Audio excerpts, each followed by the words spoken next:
நான் இப்போ கூட சொல்லுவேன், இதயத்தை பொளந்து பார்த்தா இன்னும் நான் இருப்பேன் அப்படிம்பேன். என்னுடைய பழக்க வழக்கங்கள், நான் என்னுடைய ஈடுபாடு, ஒரு விஷயத்தில் நான் சொல்கிற விஷயங்கள், இப்படி பண்ணால் நல்லா இருக்குங்கிற விஷயங்கள் எல்லாம் விஜயகாந்த் அவர்களுக்கு ரொம்ப ரொம்ப பிடிச்சி போச்சு. அந்த நேரத்தில் ஜெமினி சினிமாவில் ஒரு சினிமா பத்திரிக்கையில் ஒரு வசன போட்டி வச்சுருந்தாங்க.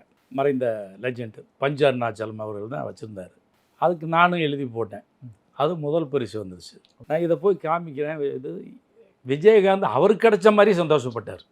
அண்ணன் எழுதுனதுக்கு என்னை அண்ணன் தான் கூப்பிடுவார், நான் அவரை அண்ணன்னு கூப்பிடுவேன். ஓ, அப்படி ஒன்று. இப்ராஹிம் ராவுத்தர் என்னை அண்ணன்பார், நான் அவரை அண்ணன்பேன். சார் உடன் பிறந்தவங்ககிட்ட கூட அப்படி பாசம் வச்சுருப்பான்னு சொல்ல முடியாது சார்.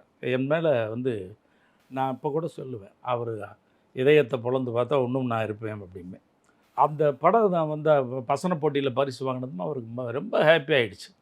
அந்த நேரத்தில் அன்னை என் தெய்வம்னு வடிவு குறைச்சியோட சொந்த படம். பில்லா கிருஷ்ணமூர்த்தி டைரக்டர்.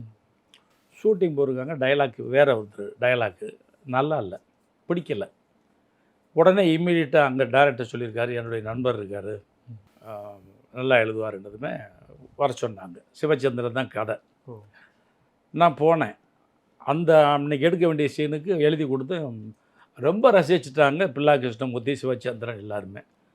அப்படி அவரால் நான் வசனகர்த்தானேன்.